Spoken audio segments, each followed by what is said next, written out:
Hey you guys, it's Mrs. Suderman, and this is a video about matrices. You can check this out in Chapter 4, Section 1 of your Algebra 2 textbook.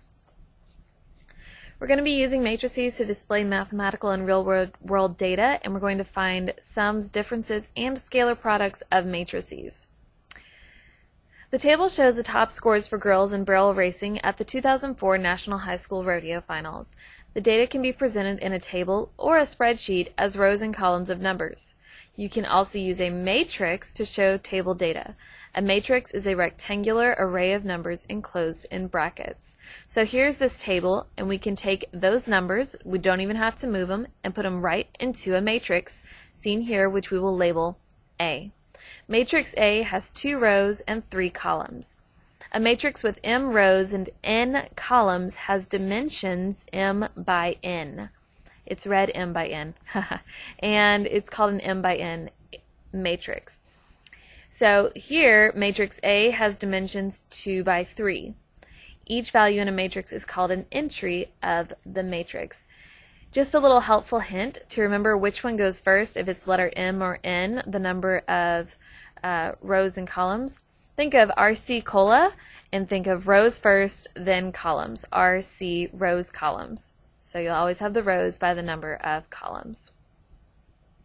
And then you'll also notice that each individual number, 16.781 or 17.668, each of these things has is an entry.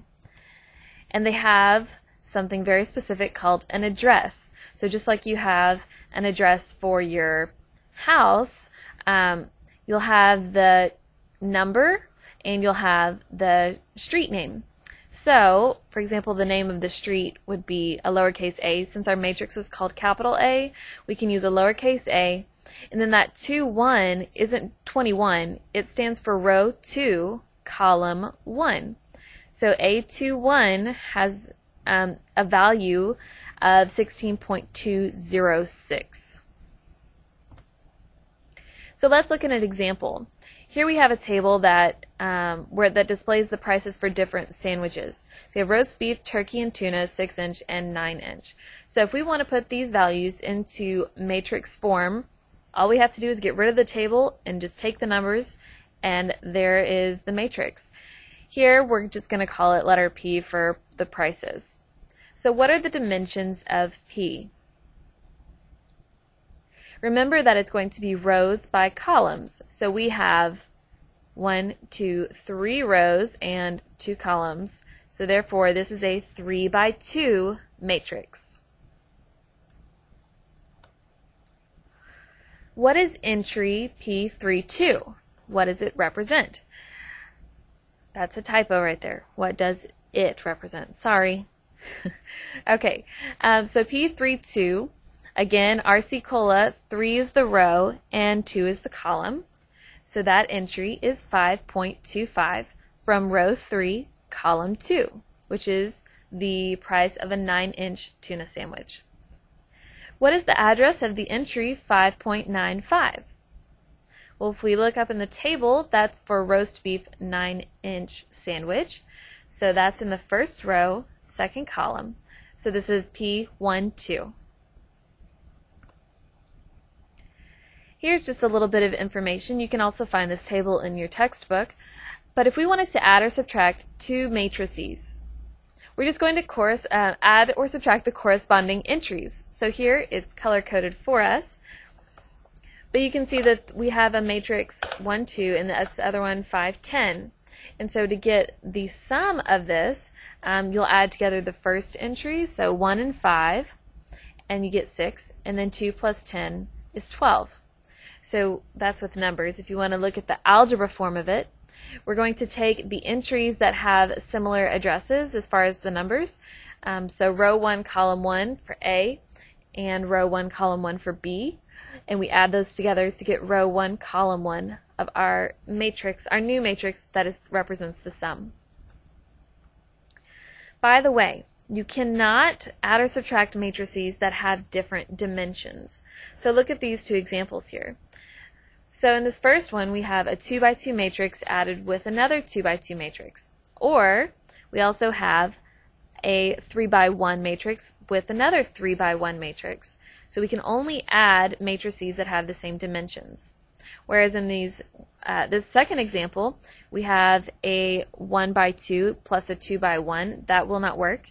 And also, even if there's the same number of rows but different columns, as seen in that second example, we cannot do that either. They must be the same shape and size.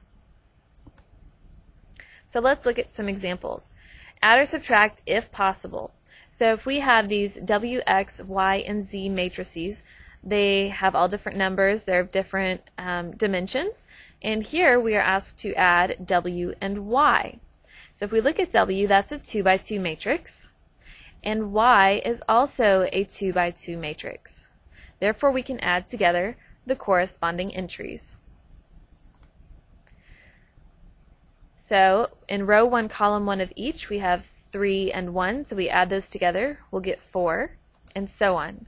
So in the end, W plus Y will be 4, 2, negative 1, 3, which is also a 2 by 2 matrix. In this next example, we have matrix X minus Z. X is a 2 by 3, and so is Z. Therefore, we can subtract these two matrices. And then we'll get that final result there by subtracting the corresponding entries. 4 minus 2 is 2, 7 minus a negative 2 is 9, 2 minus 3 is negative 1, and so on. Now here's another one, X plus Y. Can we do this one? No, we cannot. The dimensions of X has 2 rows, 3 columns, so it's a 2 by 3, and Y is a 2 by 2. So since those do not have the exact same dimensions, we cannot add them together. We can multiply a matrix in addition to adding and subtracting, but we can multiply it by a number called a scalar. So to find the product of a scalar and a matrix, or the scalar product, we're going to multiply each entry by the scalar. It's kind of going to look like as if we had parentheses with a number in the front, and we're going to distribute that number into parentheses, but instead we're using matrices. So let's look at an actual application problem. So here we have this table that gives us different t-shirt sizes and sweatshirts and the various sizes and their corresponding prices. So first thing we need to do is get a matrix, so that way we can figure out what the 10% discount, once we've applied a 10% discount, what that price would be. Sorry, I got tongue-tied. Okay, so if here is our original, these are the original prices. We've just taken the dollar signs off, the table off, and the extra zeros. So there they all are. That's our original price, and we want a 10% discount. So we want to subtract 10% of the original prices. Well, we need to distribute that 0.1, so that way we have, instead of 7.5, we have 0.75, and instead of 15, we multiply that by 0.1 and we get 1.5, and so on. So now we have two matrices, the scalar has been distributed, and now we've got matrices that are of the same dimensions, so we can subtract. And there we go, that is the sale price for whenever we've applied a 10% discount. So if we were to put this back into a table, this is the discount shirt price of each size and kind. Okay, so let's just look at some general matrices. If we were to evaluate 3 times P minus Q, let's see if it's possible. Are P and Q of the same dimensions? No, they are not. So we can't even continue this one because we have a 3 by 2 and a 2 by 3. So that one's not even possible. But what about 3R minus P? Are P and R the same? Do they have the same dimensions? Yes, they do. They have 3 rows and 2 columns. So what we need to do is take the matrix R, distribute that scalar of 3, and then we can subtract the matrix P.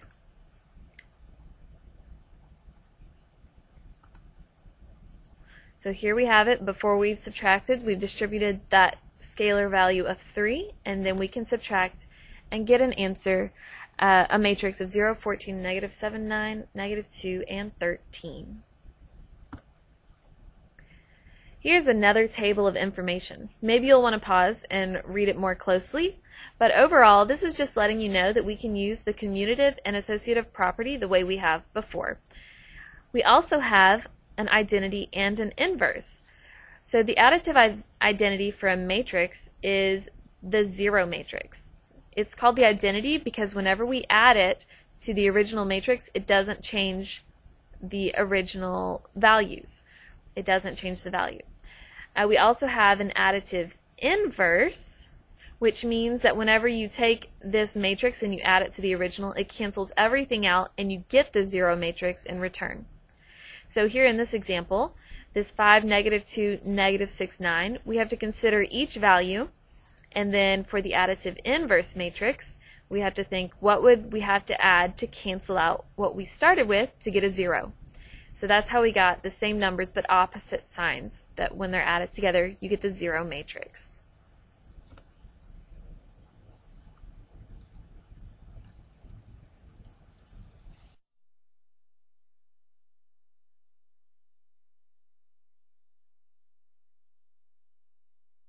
Oh, hi guys and gals, my fellow learners of the mathematical universe. I see you have stuck around to the very end of this video. How studious of you. Did you take notes? To reward you, I shall tell you a joke. Prepare to laugh your socks off. Here it goes. Why did the matrix entry get lost? Have you got it? It's because it couldn't remember its address. Also, shout out to the following students: Cody R., Tyler G., Lynn A., and Kiara K. Now go forth and enjoy your evening in mathematical bliss. See you lads and ladies later.